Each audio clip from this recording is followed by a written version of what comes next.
Good morning. Thank you everyone again for joining us on one of our live social media videos. I'm delighted to say we're joined by Amy from Splat, and I'm going to ask Amy to introduce herself in a second. But before I do, anybody who's on any kind of formal social media watching this live, as always with these things, if you've got any questions or any comments, please put them in the chat box and they'll pop up in front of them. We'll try and cover as many as we can. So today we're talking about, well, skills that save lives. So what Amy does is far more important than what I do, and probably more important than most of us do. So we're going to talk about that in a minute. So Amy, just want to kind of introduce yourself quickly, and then we'll kind of go into some questions and find out a bit more about what you do, if that's okay. Cool. Hi, thank you, Michael. Yeah, my name's Amy from Splat Training. Still trying to work out how to stay on the screen, but I've figured it out now, I think. So yeah, so do you want to tell us a bit about the work that you do, Amy, and the kind of the training, the first aid training, how you do it, and that kind of thing? Yeah, sure. So Splat Training, the main thing that we do is teach first aid training. So things like first aid at work, which is a 3-day first aid qualification for those who perceive themselves to have a higher risk in the workplace. So, for example, you might have somebody like a tree surgeon might do the 3-day, or somebody who works in manufacturing, perhaps sheet metal workers, that sort of thing, might do the higher level. And then you might have somebody working in an office environment, for example, who wants to just do a 1-day qualification that prepares them for worst case scenario and some of the more sort of normal first aid scenarios, if you like, paper cuts and whatnot. And that would just be a 1-day called emergency first aid at work. So there's 2 different courses that we offer. We also do a range of other stuff like pediatric, family first aid. We're even teaching a little bit of first aid to children online at the moment. So it's a whole range of different stuff. And Splat does a couple of other things as well. We teach outdoor skills and team building with sheep, which I'm sure you're going to ask me about later. Funnily enough, that was on my list of things to ask you about. It was kind of a bit like an Anne Finally, on the news when it was an Anne Finally story. Then that was my Anne Finally moment, was the discussion about sheep. So the last 12 months or so have obviously been difficult for everybody in all sorts of businesses. But I would imagine with what you do, it's very dependent on close contacts, being close to people. So how has it all been, and kind of where are you now with all that? Yeah, well, it has been very interesting, both for a first aider, things have changed, and for a first aid trainer, things have changed. So there is new guidance out for first aiders. For example, if you're doing CPR, it's not recommended that you do breaths at the moment. It's recommended that you do compressions only. So a first aider needs to update themselves with current guidance. And a first aid trainer has changed huge amounts of the way that we deliver. So we're still allowed to deliver. First lockdown, when there was no delivery at all, we had to stop. But this time, lockdown 3, I think we're in, aren't we? Nobody's really sure. We've actually now got a directive from the HSE to say that we are allowed to train, but we've got to do it in a socially distanced and COVID safe manner. The thing is that what we're training is a mandatory training because it's life-saving training. So it's really, really important that we keep up to date with those life-saving skills. And if people are still turning up to work, they're expecting the same level of safety. So we must keep those qualifications up to date. There's no extension been allowed this time. In the first lockdown, people's certificates were extended. This time there isn't any. So people do need to make sure that if their certificate is due to expire, then they're coming in and getting that done. So we have bought more equipment. So there's much less sharing of equipment in a training session. We've got to have a room that's big enough for having 2 meter social distancing. It does mean we've had to put a little bit more effort into kind of the fun stuff, if you like, the games and the making it interesting, because we relied heavily on lots of scenario work and group work and getting in together and doing stuff, working on a mannequin together. And that was for me, a big part of what I love about teaching it is that it's really practical based and really working together-y. So we're not doing so much of that. It's much more sitting in your seat with your 2-meter bubble around you and making sure that that you interact with others during that situation has been a challenge. But we have got some new games and new ways of doing that. So and we're working on more all the time to make it really a fun session rather than just sitting at a table the whole time. Well, it's interesting, isn't it? The kind of obviously the changing workplace dynamic, I guess, that's happened over the last year or so, with whether it's your traditional office environment. And obviously there's a lot less people in the office, so I guess that maybe the people who were first aid trained, you might need more people who are first aid trained now, because the people who were in before pretty much every day are not in as much. And then I guess also in other environments, whether it's, I don't know, manufacturing and things like that, there is a change in where the people are. People are trying, hopefully, to spread out and things like that. So have you noticed that the kind of different requirements that have come up, not just for you in terms of what you do, but the whole workplace has changed? Yes. Yeah, there's quite a few places that the structure is completely different. I do some work in schools. The way they are operating in schools is completely unrecognizable. They've got, every corridor has got these lines down the middle, and they've got to be in lines all the time. And if a child needs to leave the classroom to go to the toilet or anything like that, they've got to be followed by a member of staff so that they don't burst anyone's bubble while they're out there and that sort of thing. So completely different. And that's meant that in the training room, people are reticent to be there in the first place. Sadly, I've had situations where I've had to kind of have a good chat with somebody before they'll come in to explain how different it's going to be and how we're not going to expect them to put their mouth to this mannequin and things like that. So it's really changed that sort of the environment. There is definitely a need for companies, organisations to recheck their first aid needs assessment. I don't know that many people have necessarily done that, so I would like to get that message out. If you've got people on furlough, are they your first aider? Are the staff that are still there covered? And there are ways around that. Like we're not saying you've got to go out and get more people trained, although I'd love you to do that. But it might be that your next door neighbours can kind of work together with you, and a first aider can cover two businesses.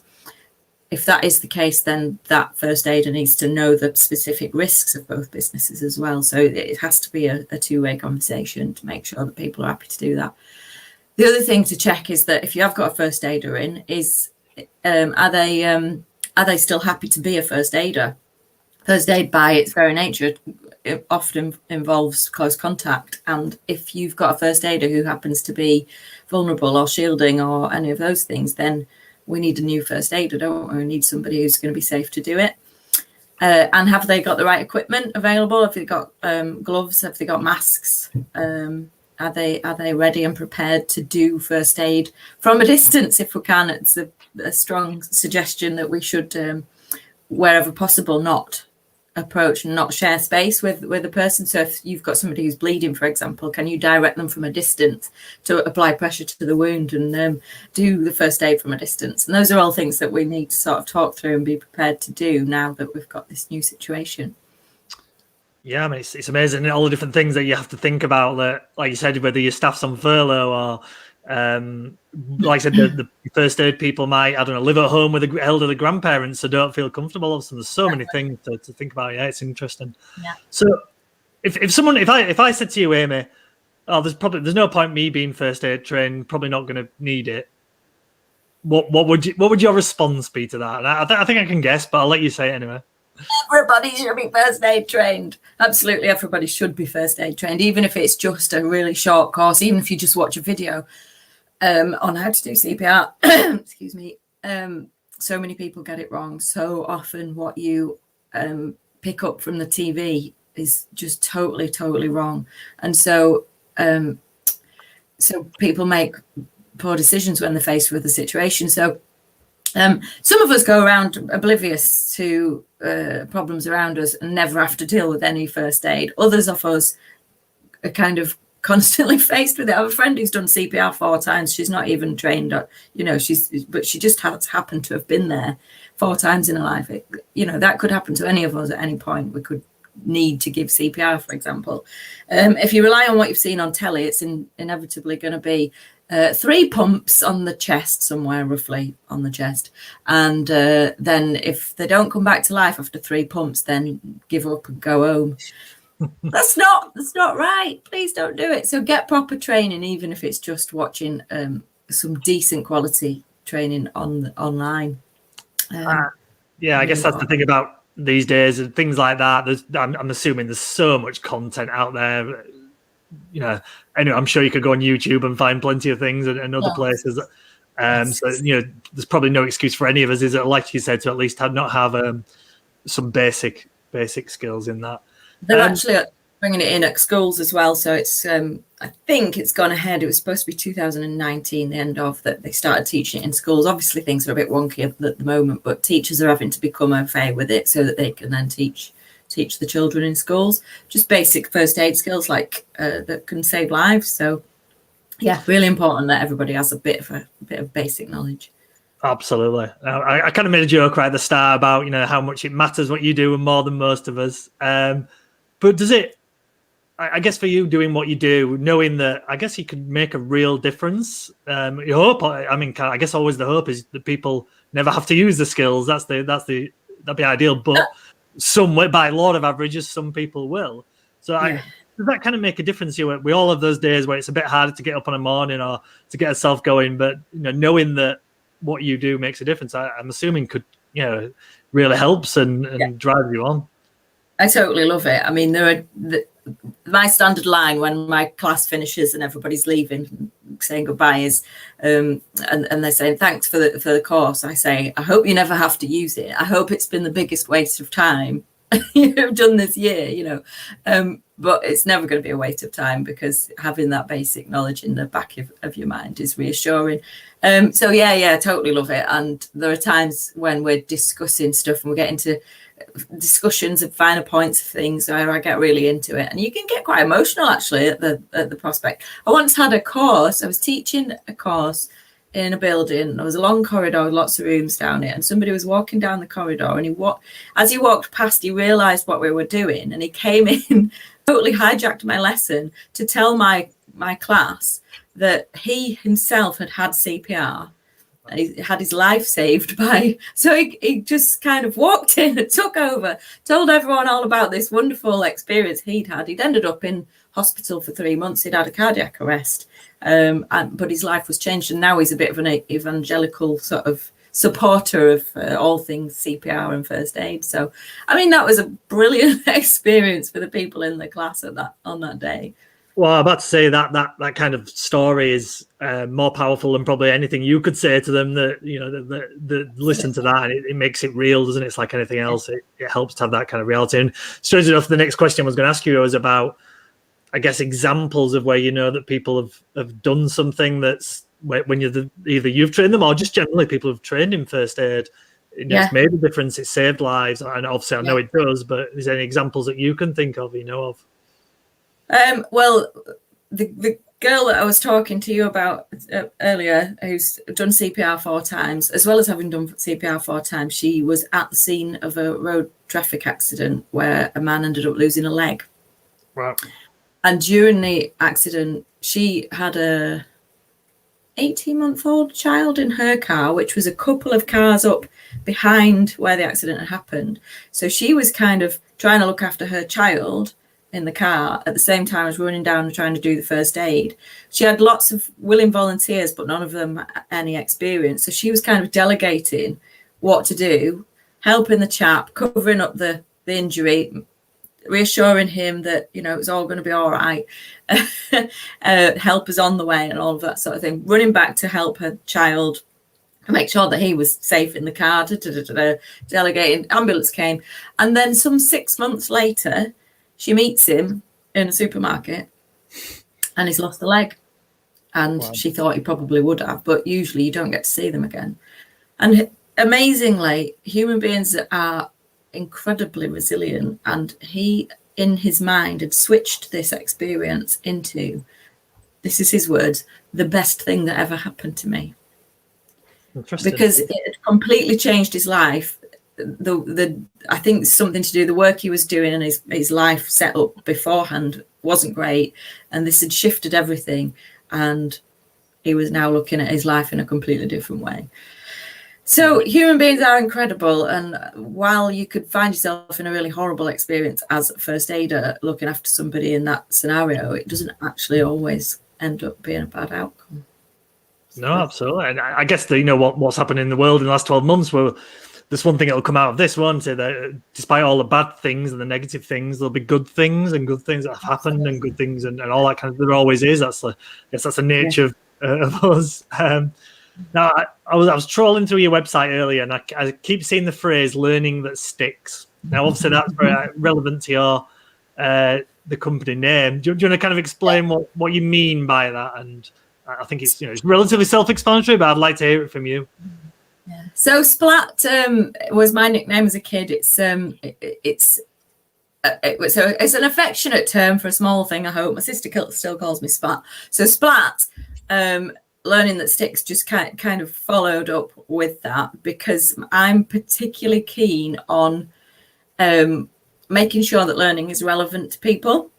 So when I'm teaching first aid, I've got a syllabus I have to follow, but I don't just sit there and regurgitate whatever thing I say. I'd get really bored of my own voice if I did that.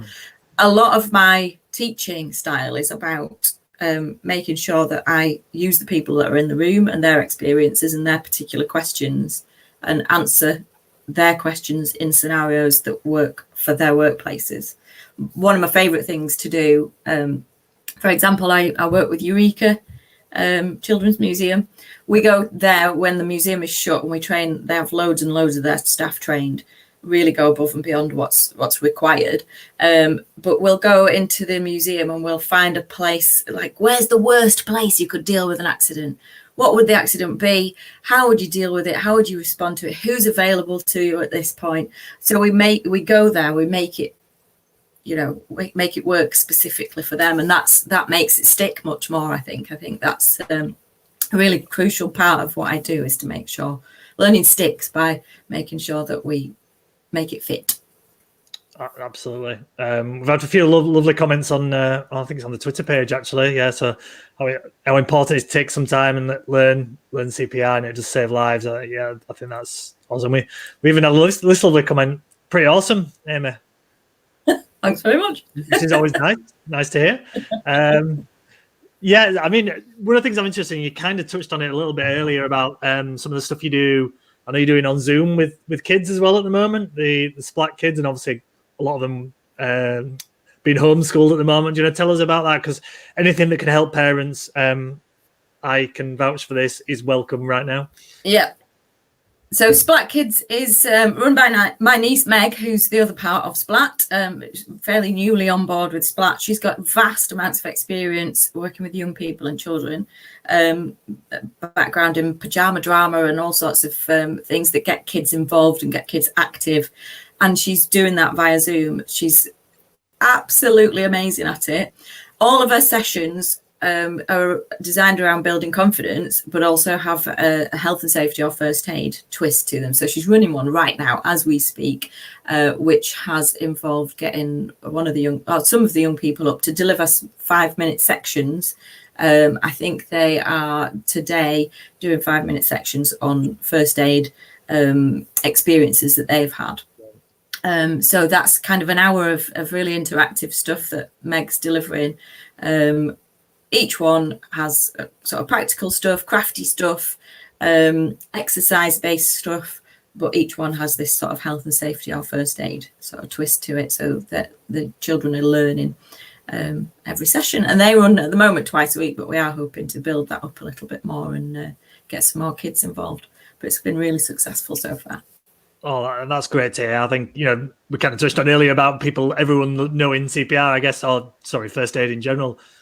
Younger the better. It's like anything, isn't it? You learn it, you embed it, and it's kind of the certain skills and things that stay there for life. Whilst obviously you have to update those skills all the time, and you have to, if the basics are taught at a young age, then that's that's a great starting point.